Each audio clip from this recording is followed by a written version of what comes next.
हर जिगर रखने वाले जानदार में अजर है। कोई भी जानदार हो जी, एहसान करो, एहसान करेंगे उसके ऊपर तो अजर मिलेगा। तो इंसान के ऊपर एहसान किया तो उसका अजर की तो क्या कहना।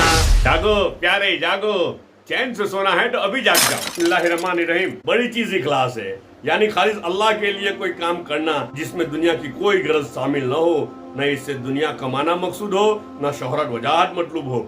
इनमें से कोई चीज शामिल हो जाती है तो वो सारा किया कराया बर्बाद कर देती है। और महज इसके लिए कोई काम हो तो मामूली से मामूली काम भी पहाड़ों से वजन में बढ़ जाते हैं।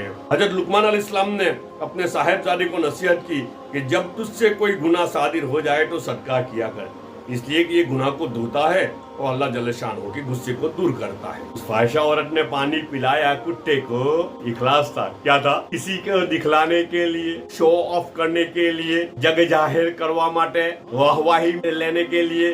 नहीं नहीं नहीं नहीं नहीं नहीं, नहीं। कोई देखने वाला नहीं था, बस वो कुत्ता था और वो फाहिशा औरत थी और उसका रब था। जी ये तीन थे। अब कुत्ता तो मरने पड़ा था, दिखाना किसको था? रब्बुल कायनात को दिखाना था, रब्बुल कायनात को दिखाना था। जी रब्बुल कायनात ने अमल देख लिया है ना, इसे इखलास कहेंगे। क्या कहेंगे? इसे इखलास कहते हैं। जिस अमल में कोई शरीक न हो, जिस अमल में कोई शरीक न हो उसे इखलास कहते हैं। और इखलास वाला अमल है ना, बड़ा वजनी होता है। क्या होता है? वजनी अमल होता है इखलास वाला अमल, तो है ना जी। बड़ा वजनी अल्लाह के नजदीक उसकी बड़ी कदर कीमत होती है। और इखलास नहीं होता है तो मुनाफिकत के लेबल के साथ वो अमल सर पे मार दिया जाता है। इखलास नहीं है तो क्या है? इखलास नहीं है तो रिया है और वो तो मुनाफिकत है। वो क्या है? वो मुनाफिकत है। दिल में ईमान है तो इखलास है, दिल में ईमान है तो इखलास है। हाँ, और दिल में इखलास नहीं है, दूसरों को दिखाना है। क्या करना है? लोगों को दिखाना है, पब्लिक को दिखाना है। कोई काम है ना, कोई कार्य खैर कोई भी काम पब्लिक में वाहवाही हो जाए, मेरे नाम का ऐलान हो जाए, ये हो जाए वो हो जाए, मेरे नाम की शोहरत हो जाए, तो ये इखलास नहीं है, ये तो रिया है। क्या है? रिया है।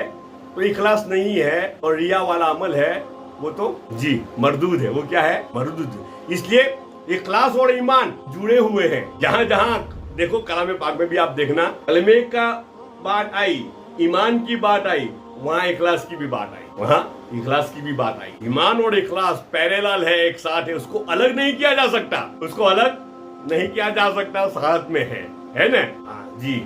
इसलिए इसको कलमा इखलास भी कहा जाता है। ये जो कलमा है ना हमारा, इसको कलमे इखलास भी कहा जाता है। ईमान और इखलास दोनों जुड़े हुए हैं। जहाँ ईमान होगा वहाँ इखलास होगा, और जहाँ इखलास नहीं है तो बस हर एक को अपने दिल में टटोल लेना। किसको? हाँ, हर एक। आप सब मुझे सुन रहे हैं ना, आप अपने दिल को टटोल ले। एक ईमान की अलामत दे रहा हूँ, है ना। अल्लाह पाक हम सबको, मुझे भी खड़ा कर दे, है ना। ये ईमान की अलामत। अगर इखलास नहीं है तो बेड़ा गर्क है, बेड़ा गर्क है, बेड़ा गर्क है। ये तो दूसरे के लिए है ना, उसके हवाले कर दिया जाएगा। जा ले ले उससे, जिसके लिए अमल किया था ना, उससे ले ले जा। वो जाने और तू जाने, अल्लाह बीच में से हट जाएंगे, अल्लाह बीच में से हट जाएंगे। जब मेरा मौला आपका बीच में से हट जाए और दूसरे के हवाले हमें कर दे, अल्लाह हम सबकी हिफाजत फरमाए, अल्लाह हम सबकी हिफाजत इखलास से माला माल फरमाए, ईमानी कैफियत से हमारे दिल को भरपूर फरमा दे, भरपूर फरमा दे, है ना जी। इसलिए इखलास थोड़ा होगा इखलास के साथ। है दुनिया कुछ भी कहे, है दुनिया कुछ भी कहे, दुनिया की परवाह नहीं करना, दुनिया की मलामत की परवाह, है ना। इसे आगे की हदीस में हमने पढ़ा ना, दुनिया की मलामत की परवाह मत करो अल्लाह और उसके रसूल के बारे में और इस्लाम के बारे में। दुनिया मलामत कर रही है, कुछ भी कर रही है, उसकी परवाह मत करो। कोई नहीं, कोई नहीं, कोई नहीं सिवाय अल्लाह के, सिवाय अल्लाह के, सिवाय अल्लाह के। मुझे किसी से कोई लेना देना नहीं है जी। इंशाल्लाह बहुत बड़ा फायदा होगा, सबको बहुत बड़ा फायदा होगा। अल्लाह पाक हम सबको कहने सुनने से ज्यादा अमल की तौफीक अता फरमाए।